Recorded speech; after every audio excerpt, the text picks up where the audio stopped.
Well, a story that really caught my attention earlier this week, a train transporting combustible material was derailed in East Palestine, Ohio, late last week.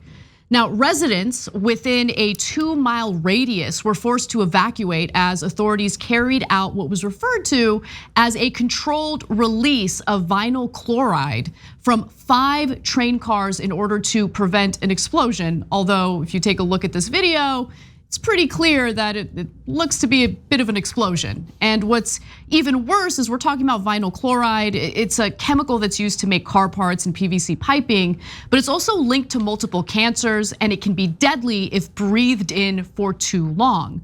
So what happened here, and were there certain regulations that could have prevented this or mitigated the damage? Reporters from the Lever News say there absolutely were regulations that should have been implemented, but weren't. The piece is titled "Rail Companies Block Safety Rules Before Ohio Derailment." And I want to read you just a few excerpts from the piece before we go to one of the reporters, David Sirota, to answer some of our questions about this. They write, though the company's 150-car train in Ohio reportedly burst into 100-foot flames upon derailing and was transporting materials that triggered a fireball when they were released and incinerated, it was not being regulated as a high hazard flammable train, federal officials told the Lever. Norfolk Southern paid executives millions and spent billions on stock buybacks, all while the company shed thousands of employees despite warnings that understaffing is intensifying safety risks.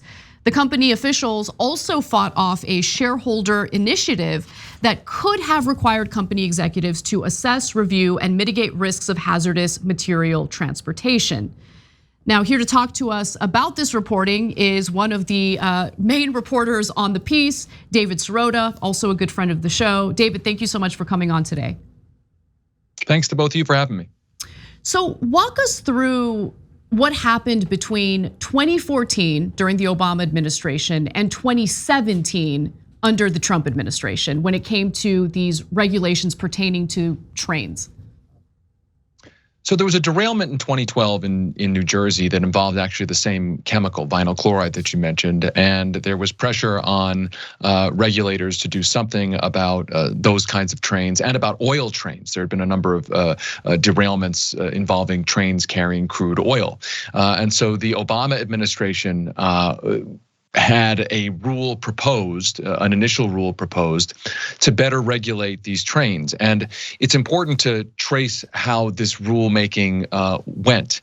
The rule proposed, or really asked, what kinds of chemicals should be regulated or subject to stricter regulation when being transported? And then what should those stricter regulations look like? And what happened was that the National Transportation Safety Board told the regulatory agency, said, listen, these regulations should broadly cover not just oil, they should cover what's known as class 2 chemicals, which include, again, vinyl chloride. And the chemical industry lobbyists and other industry lobbyists went to work pressuring the regulatory agency to limit the definition of what a high hazard flammable train is. Limit it in a way that the train in Ohio, which you just saw on screen burst into flames into a fireball, that kind of train ended up not being classified as a high hazard flammable train, even though the images certainly show that it was high hazard and certainly flammable. The second part of what happened was that trains that were subject to this rule were going to be required to use a special kind of new braking system to try to deter or at least reduce the damage from derailments. Most trains in the country are still using technology from the Civil War era, from the 1800s. And this was a new technology that, by the way, Norfolk Southern itself in previous years had said would significantly improve safety on the rails. But when the rule mandated that the industry embrace this and use it in a much more expansive kind of way across the nation's rails, the railroad industry sort of changed its tune. It didn't want the mandate. It cited cost concerns to pressure against that rule. Now, Obama's rule, although narrowed, included that measure to expand the larger use of those brakes on the nation's rail system. But what happened was that then Donald Trump got into office. Donald Trump, Senate Republicans in that 2016 election year, the Republican Party got about $6 million plus from the rail industry. And Senate Republicans started beating the drum for Trump to repeal the rule. Beating the drum, by the way, with obviously the rail industry lobbyists. Donald Trump repealed the brake rule so that the nation's rails, the industry, does not have to kind of universally or even start to use these kinds of brakes. Now, one former regulator told us, as you'll see in our story, one former Federal Railroad Administration regulator told us that these brakes, which are known as ECP brakes, would have mitigated a disaster like this. But Norfolk Southern was one of the companies that was railing against requiring these brakes on their trains. And we just learned today, after the publication of our story, federal officials told us that this train did not have those brakes on the train. All right, David, this story is so interesting, not just because of a giant fireball in Ohio, which would or should be fascinating in and of itself and worrisome in and of itself, but it's a perfect picture of exactly what's wrong with our government and our media. So I want to talk about that. So, I mean, of course you have the hilarious part that you mentioned that they're like, don't worry, it's not flammable. We don't have to regulate it. And it's an enormous fireball in the middle of the country, right? So you get a sense of how full of crap these politicians are, which leads me to the first part of this. When the lobbyists came in, what did they give, $6 million to John Thune, right? The leading Republican discussing and this issue and trying to make sure that they didn't do regulations. So when the lobbyists come in with all of these giant checks, the rest is just theatrics, isn't it? And I almost want to ask you something that's not in the piece, which is, do you think these guys bother to believe their own theatrics? Or are they just like, oh no, of course that vinyl chloride can't explode. You don't need brakes on trains. You use the old brakes. Don't sweat it. Yeah. Do the lobbyists believe it? Do the politicians believe it? Or they just pass the check and they wink and then they say these things in public and then the rest of the press goes, oh, it must be true. A beloved politician and a beloved lobbyist said it. Well, I think in this case, what's really interesting is that the same company that pushed to repeal this rule was a company that was touting these brakes in prior years before that. They were saying these brakes are so good, we shouldn't necessarily have to follow other stricter safety rules because this new brake technology that we like can be used and can improve our safety.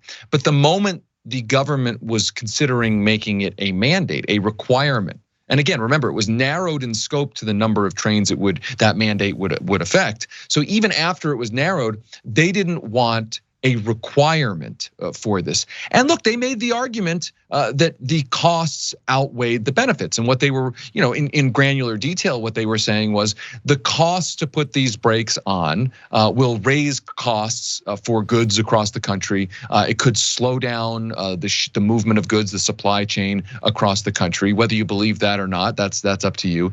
But here's what's interesting: the railroad industry cited an amount, $3 billion, putting these brakes on the trains that would be required to have them would cost a total of $3 billion. Now, that's about 2 weeks of operating revenue that the train system pulls in, 2 weeks of revenue in a single year, meaning it's a tiny amount of money when you're talking about the entire rail industry, but they didn't want to spend it.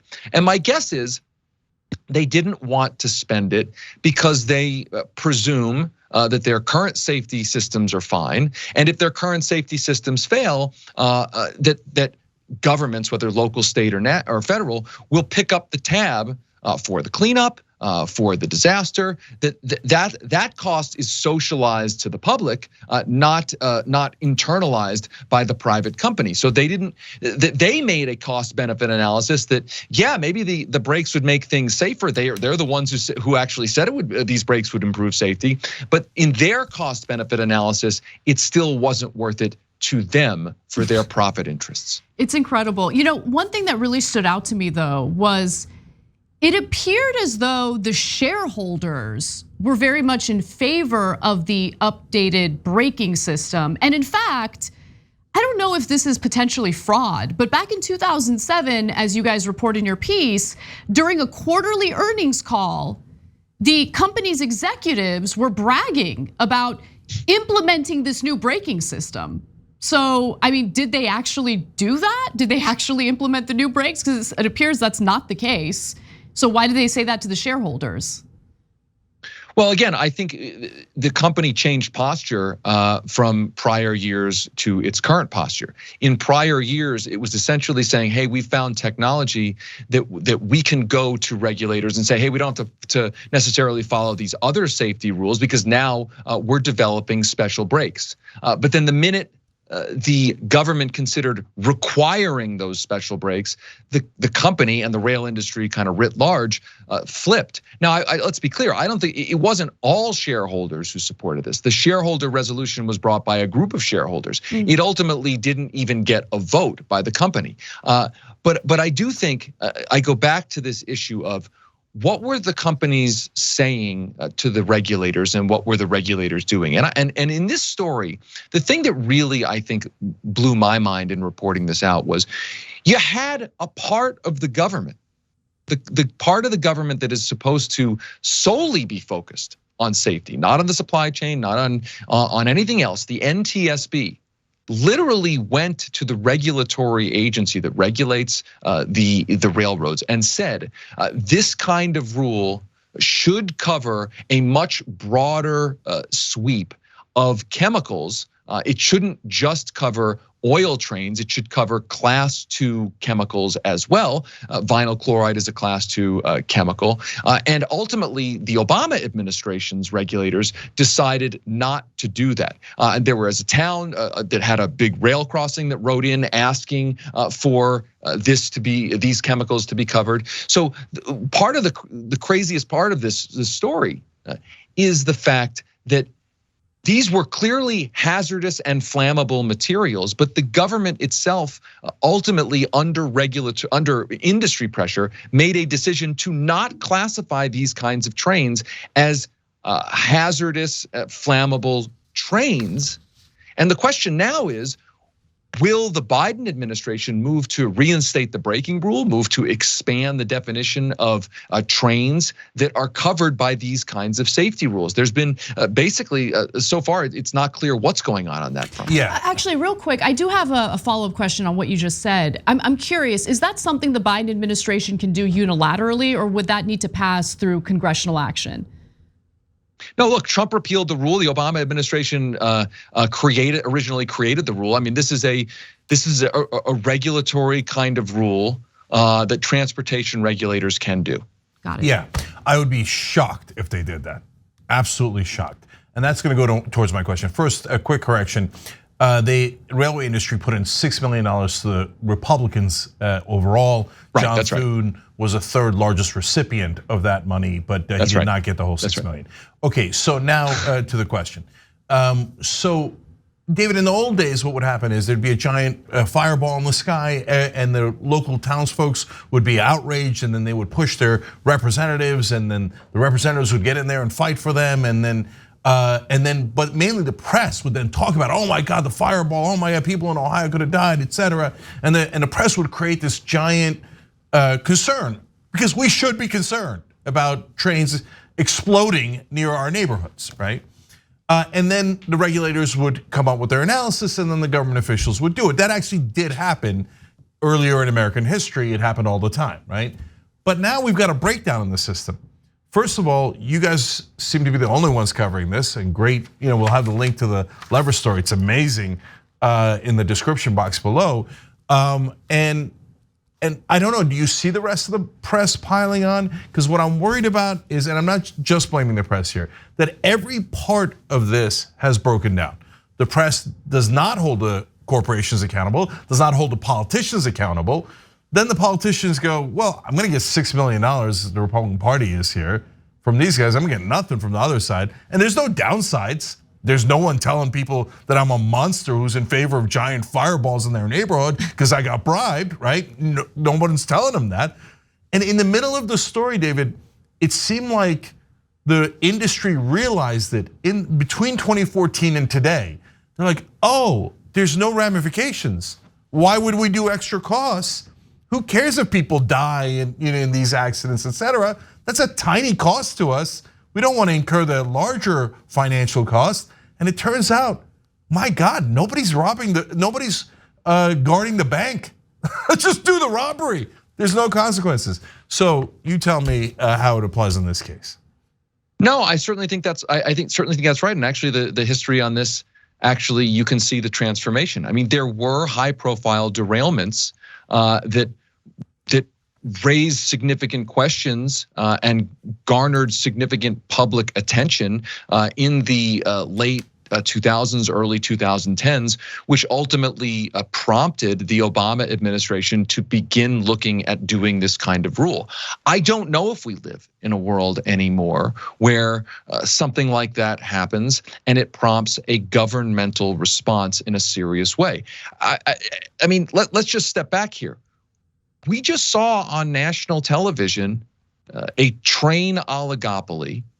By the way, a few months after the government broke a rail workers strike, in which rail workers were in part saying that the understaffing on the railways, while was creating cost cutting that inflated the profits of those railroad companies, was increasing safety risks. We just saw in the middle of the country, in the heartland of the country, a giant disaster of a chemical fireball, reportedly a mushroom cloud, 100-foot flames. And very few people asking questions about what led up to this. Now, I want to be clear. I'm not saying that if these rules had been better, had been more expansive, and had been enforced, a disaster like this wouldn't have happened. But I'm also not, I think we can't say that it would have happened had better safety enforcement been going on. And I think the scary thing is if something like this happens, and questions aren't asked and public attention isn't focused and there isn't pressure on those who didn't act to now act, then we shouldn't expect better regulations. We shouldn't expect any kind of change. We should actually expect this kind of thing to happen again and again and again. And that's what's really scary about a media system and a political system that no longer even asks the questions about how did we get here. Right. For anyone who's concerned about the lack of maybe arrests when it comes to situations like this, have no fear. There was one individual arrested. It happened to be a journalist from News Nation who was allegedly too loud as the governor of Ohio was conducting a press conference on the matter. He was later released, but I mean, it just gives you a sense of how screwed up our system of government really is, how the press really focuses on the wrong issues all the time, and tends to allow the corruption to just continue going on. I mean, and it is shocking, David, that Trump didn't drain the swamp here. It seems like he was swimming in it during his administration. Of course. Anyway, David, you are incredible. Thank you for your reporting. Thank you for everything you guys are doing over at the Lever News. And for anyone who wants to read this story and much more, please visit levernews.com/TYT. That's levernews.com/TYT. Thank you again, David. I really appreciate it. Thanks to both of you. Thanks for covering it. Absolutely. Thanks for watching The Young Turks. Really appreciate it. Another way to show support is through YouTube memberships. You'll get to interact with us more. There's live chat emojis, badges. You've got emojis of me, Anna, John, JR. So those are super fun. But you also get playback of our exclusive member-only shows and specials right after they air. So all of that, all you gotta do is click that join button right underneath the video. Thank you.